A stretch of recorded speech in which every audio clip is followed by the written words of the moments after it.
একটানা 4 বছর বিদেশ করিয়ের এবার কোম্পানি তুন ছুটি লই বাড়ি তুন ঘুরিয়ে আইন আয় সামনের মাসে বাড়িতে আমু তঙ্গো কার কিয়া লাগবো কইও। আল্লাহ আল্লাহ আল্লাহ, তাইলে তোর কোম্পানি ছুটি দিছে। শুনো আল্লাহ ইগে নেকলেস আনিও আর দুগা সন্ধ্যে চড়িয়ে আনিও। আর আমি মনে করি লই কিয়ে লাগবো পরে জানামো। ঠিক আছে তুই স্লিপ করো আর কার কিয়া লাগবো আরে জানাইও। কি রে ভাই, মার কাছে শুনলাম তুই বলে সামনের মাসে বাড়িতে ইয়রি। হেটার লাই তো ফোন দিছি ভাইয়া সামনের মাসে বাড়িতে আইয়ের তোগো কার কিয়া লাগবো ক। আগে মার লগে কদ্দুর আলোচনা করি লই। কেনাকাটা করতে সময় লাগে তো তুই আর একটু তাড়াতাড়ি জানাইস। আচ্ছা ভাই, আইন তোরে একটু পরে কল দিয়ে কিয়ে লাগবো কইয়ের। ঠিক আছে কিয়া লাগবো তুই লিস্ট একান করিল। কিয়ে লাগবে হাতেরে কই সত্যি আনে লগে আইসি পরামর্শ করবেন লাই। কিয়ে লাই কইতাম কোন চাই। ব্যাগ কিছু তো হাতে হোর ভাই থাড়াইতে লাগছে। তুই বোন হিসাবে তোর গান তুই আদায় করি লইবি, প্রয়োজনে তুই আরো বেশি বেশি করি কইবি। যা লইতি হেরস সেটা তোর লাগতো না, সেটাও তুই কইবি। প্রয়োজনে তুই নিয়ে আলমারি ভিতরে থুই আইস। আচ্ছা ঠিক আছে। কিরে বোন তোর কিয়া লাগবো ক এবার। ভাইয়া আল্লাহ এক জোড়া কানের দুল এগেছে নানিস। আচ্ছা আনুম আর কিছু লাগবো নি। আজ আমার লেগে গড়ি আর একান মোবাইল আনিস। সামনে তো শীতকাল আইয়ে দুইয়েন কম্বল আনিস আঙ্গুল লাই। কম্বল তোগর লাই একান আনলো তো অর লাগছে দুই আনের কাম কি এখানে শীতের থেকে দিম আর একান আলমারিতে তোলা রাখুন। ও আচ্ছা ঠিক আছে আর কিছু লাগবো নি। এগে বড় তুন দুধের প্যাকেট আর সিবিটারের প্যাকেট আনিয়ে আঙ্গুল লাই। আর কিছু লাগবো নি। অন্ত আর মনে আইয়েন না, হরে মনে হইলে আবার কমু। আচ্ছা ঠিক আছে। বোর লাই নেকলেস চুড়ি বোনের লাই চেন কানের দুল ব্যাগেনে মিলি 6-7 ভরি স্বর্ণ লাগবো। প্রতি ভরি স্বর্ণের দাম 1 লাখ টাকা করে, তাইলে 6 ভরির দাম 6 লাখ টাকা। এন্দে আবার আকামা লাগাই যাইতে হইব, বিমানের টিকিট খরচ আর না টিয়াক আবার হইতো না। আরো 1 বছর ইনকাম করি টিয়া জমাই সামনের বছর যামু। বড় আশা করছিলাম এই বছর দেশে যামু, কিন্তু পরিবারের চাহিদার কাছে আর আশা হার মানি গেছে কই। কিসে তুমি বলে এ মাসে দেশে আইও না, আবার ডেট হিস নামাইলে কিনলে? না বোর কাছে এই ব্যাপারে হাসা কথা কইতার ন ঘুরাই কইন।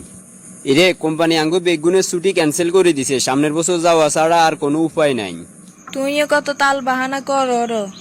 এ বছর আইও আর সামনের বছর আইও। আজ এগেন কইছি এগেন যেন ব্যাগ জ্ঞান আনো নয়। ইগেন লই চিন্তা করিও না, মনে আছি বিদায় তো সামনের বছর বাড়িতে যামু। 1 বছর পরে। আসসালামু আলাইকুম। ওয়ালাইকুম আসসালাম। কি রে বাবা, তুই কবে দেশে আইয়রি? এই তো মা সামনের 15 তারিখের লাই টিকিট কাটছি, ব্যাগের লাই তো কইছে, কিন্তু আমনের লাই কিয়া লাগবো সেটা তো কইলেন না। ইরে মা বুড়া তোর হয়ে গেছি গই, মার অনার কিছু লাগতো না। ওরে তোর বোনে কিয়ে লাই কইছে তোরে, তুই হিগে লই আনিস, আঙ্গো কিছু লাগতো না। ছেলে দেশে আসার পরে। কি রে বাবা তুই আই সত্যি? আমনে কত আইলাম তো। কয় মাসে ছুটি আনছ? অনেক কষ্ট করি কোম্পানি তুন 4 মাসের ছুটি লইছি। 5 বছর হরে তুই বাড়িতে আইছ, মাত্র 4 মাসে ছুটি লই নিয়ে আইছ। আচ্ছা দে ঘরের দিকে আয়। কি ব্যাপার, তোরে কইলাম আল্লাহ নেকলেস আনতে, তুমি দেখি আল্লাহ সে নেগে লইয়ে এসো। আর এগুন কিয়ে চুরি এনছো এত সিকন কিনলে? এরে ভালো চয়েসফুল এগিয়ে নেকলেস লইতে গেলে 3 থেকে 4 ভরি স্বর্ণ লাগে। আর অন স্বর্ণের যে দাম আমি মানুষ এগিয়ে কমই কাবার করতাম, হেটার লাই 1 ভরি ওজনের চেন এগিয়ে লইছি তোমার লাই। হাতের চুড়ি যদি মোটাগুলা লইতাম যাই তাইলেও 2 থেকে 3 ভরি স্বর্ণ লাগে, কিন্তু যে দাম আয়ের কাবার করি হাড়ি নবী দেয় 1 ভরি ওজনের এই দুগা লইছি। তুই মানুষ গায়ে সুবিধার ন, মাল্লাই আর বোনের লাই ঠিক মতো আনছে, আর বোর বেলায় আইসে আর কিপটেমি শুরু করে দিছ। কি আরে বোন তুই তো যা কইস তা তাই আনছি, লাগছেন তারপরে তোর মুখে হাসি নাই, খুশি হস না কি? কম্বল কইস 2 আন লইবার লাই, তোরা মানুষ কম এই কারণে 1 আন লইছি, হয়তো তোর কথা অনুযায়ী বেশ কম করলে ইঞ্জান করছি। কানের দুল এক জোড়া এনছস, মস্কারা আছে নেগে এনছস সিয়ন। ইগের নাম গনে টিকিটি এনছস। কি আরে কস তোর কানে দুল আর চেনে 1.5 ভরি স্বর্ণ লাগছে, তুই কস কি মস্কারা? 1.5 ভরি বুঝে একটা স্বর্ণ হয়েছে। বললাই তো ঠিক মতো নিয়ে আনছস, বোনের বেলায় গেছে আর কিপটেমি শুরু করছস। আর আজ আমার লেগেন কি এর মোবাইল আনছস? একখানা আইফোন আনতি আঙ্গো নাম হইতো। এরে বোন আই মোবাইল জিয়ান চালাই হিয়ানের দাম 20,000 টাকা, আর তো জামাইলে জিয়ান লইছি হিয়ানের দাম 40,000 টাকা। তারপরেও বুঝি তোগো আইফোনের লাই আপত্তি রয়ে গেছে। হেন্দে বয়ে ভুল বুঝলো, এন্দে বইনে ভুল বুঝের, তো আমি এত কষ্ট কারলাই করলাম। মাও তো লাগে যেন সামনে আইয়ে না, চাই মা দুঃখ কিয়া যাই চাই আই। মা ধরে নাই নিজে চয়েস করি আপনার লাই 2 আন কাপড় লইছি, আর যা যা লাগে আরে কইয়ে নাই তো বাড়িতে আসি। কিতাম তোর কাপড় জোয়ান্তি কালে দেশ কাপড় লাড়ি সাড়ি হিনতাম বুয়া কালে দিস কাপড় বেয়াই গয়ে হইতাম। কি ব্যাপার মা, আপনি হঠাৎ এরকম করি কথা করেন কে আর লগে? তোর বনে তোরে জিনিস কদুরের লাই কইছে, তুই জিনিস ইয়ে আনতে কিপটামি করছত কা সে নগ্গা আনছত কত সিয়ন আর তুই কানের দুলে একজোড়া আনছত কত মস্কারা বললাই আর হরর গাইন তো ঠিক মতো আনছত। এই শেষ পর্যন্ত বুঝি মা আপনি নিজেও আরে ভুল বুঝলেন। বইনের লাই 1.5 ভরি ওজনের কানের দুলে চেন লইলাম, কোরিয়ার মরুভূমিতে উঠ চড়ানি চাকরি, আহামরি কোনো বেতনও হাইয়েন না, নিজে খাই দেয় আবার বাড়িতেও টেঁ হাডান লাগে। তারপরেও যদি আপনারা ভুল বুঝি থাকেন তো আইনের কি রুম কোন? আজ যে এত বছর বিদেশ করিয়ে নিজের কাছে অন দুগা টেঁ সঞ্চয় নেই, বাড়িতে আইবার আগে কত কষ্ট করি ইগেন ব্যবস্থা করছি একমাত্র আইনে না জানি। কি ব্যাপার মার বোন হেতারা লাগে যে নার লগে একসাথে খাইতেও বইয়ে না, সামনেও হয়তো চায় না, ঘটনা কি? তুই আইবের হরে তুন তো হেতারাও আনলগে সুন্দর করে কথাবার্তা কয় না, সব সময় তেরা তেরা কথা কয়।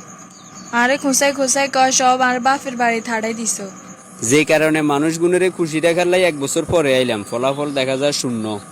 মা জামাই গো বাড়ি যাইয়ের গো যে আশা লই আইছি হ্যাঁ আশা তো আর পূরণ হইল না। ঠিক আছে যা, অন কি তুই যাইতে তোর বাইরে কই যাবি নি?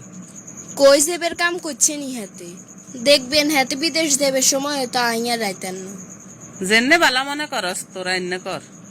মা বোনকে জামের বাড়ি চলে গেল, অথচ আমি বা হিসেবে আর একখান বারো কই গেল না। তোরা কই যাবের মতো কাম করছ তুই? ও আচ্ছা আচ্ছা, ভুল তো আইনে করিয়া লাইছি, এমন মহা ভুল করছি এটার মাসুল অনেক দিন দেওয়া লাগবো দেখা যার। ইরে কোম্পানি তুন 4 মাসের ছুটি লইয়া আইছি, খরচের লাই যে টেয়া লইয়া আইছি এটা তো 2 মাস ন যাইতে শেষ হয়ে গেছে কইন। অন কি করতে সর? তোর লাই চেন আর হাতে যে সুইটে আনছি এটা দিও, এটা স্বর্ণ দোয়ানে বান্ধা দি করতে লইন আই এই কয় মাস চলি। অসম্ভব, তুই কোন সাবাসে আর স্বর্ণ কিনের দিকে রেঞ্চ? এত চিন্তা করো কিল্লে, আইন জানে গেলে তো টেয়ার ব্যবস্থা হয়ে যাবে গই, প্রথম 2 মাসের টেয়া দিয়ে তোমরা কেন চুড়ে দিমু, চিন্তা করিও না। তারপরেও আই কিন দিতাম না, হাইলে তুই তোর বোনের গান নিয়ে বান্ধা দাও। আচ্ছা ঠিক আছে, অনেক কিছু শিখিয়ে রে, জীবনে বহুত শিক্ষা হইতেছে। আর কিরে বন্ধু, তুই দেশে আইলি কবে? দোস্ত কাহিনী তো মেলা, আর অন যাইবার সময় হয়ে গেছে, তোর কাছে আইছি একটা দরকারে। দরকার ছাড়া কি আর বন্ধু করে মনে করছি? আচ্ছা ক কি দরকার? তুই ইমার্জেন্সি ভাবে আরে 50,000 গাটি আমি মিলে দেয় গেলে তোর লাই হাঁটাই দিমু। এই মুহূর্তে 50,000 কন্যা হইতাম। আচ্ছা ঠিক আছে, তারপরেও দেখি আমি চেষ্টা করুম। ইরে বাইনো তুই টিয়া দিলে আমি বিমানের টিকিট কাটতে হারুম, নইলে আমি মহা বিপদে পড়ে যাবো। আচ্ছা ঠিক আছে, কাইলে সন্ধ্যায় আই আনলোকে দেখা করিস, আমি টিয়া ব্যবস্থা করি রাখুন। বন্ধু তোর এই উপকারের কথা আর আজীবন মনে থাকবো। বিমানের টিকিট কাটছো মানে আইসো 4 মাসে ছুটিতে, অন 2 মাস না হইতে চলি যা রকা। অনেক আশা ভরসা লই দেশে আইছি, কিন্তু আইবার পরে আর আইস মিটি গেছ। দেশে আইবার টাইমে বেগুনে হাসি খুশি আসিল, কিন্তু অন যাইবার টাইমে দিয়ে রেগ গায়ে কান লই আর উপরে রাগ গড়ি বই রয়েছে। ঠিকই তো আছে, তুই আল্লাহ স্বর্ণ আনছো আবার করো ইগিন বান্ধা দিবে লাই, মহিলা মানুষ তো এনে স্বর্ণের প্রতি দুর্বল। থাকো তোমার স্বর্ণ লইন, আইজি মৃত্যু না আইসি হিমুই যাইয়ের কইন। মা নামি যাইয়ের, কিন্তু কষ্ট লাগলো যে বোন গেলাই এত কিছু কইলাম, হে বোনকে আর বিদে বেলায় আর লগে একখানা দেখা করতে আইলো না। তোর অজ্ঞা মাত্র বোন তুই খুশি রাখতে হারস, হেতু কেনে আইব সামনের দিকে বাড়িতে এতে হিসাব নিকেশ করি গেছ, তো আর কারো মনে কষ্ট যাইতে না। ঠিক আছে, সামনের দিকে বুঝলে আমু, নইলে আর আইতামে না। সকল প্রবাসী ভাইদের উদ্দেশ্যে বলছি, যাদের পরিবারে আবদার করা মানুষের সংখ্যা বেশি তারা বাড়িতে যাওয়ার বিষয়টি প্রকাশ করবেন না, যা যা কেনার নিজের মতো করে কিনে নেবেন, কারণ মানুষের চাহিদা কখনো পুরায় না।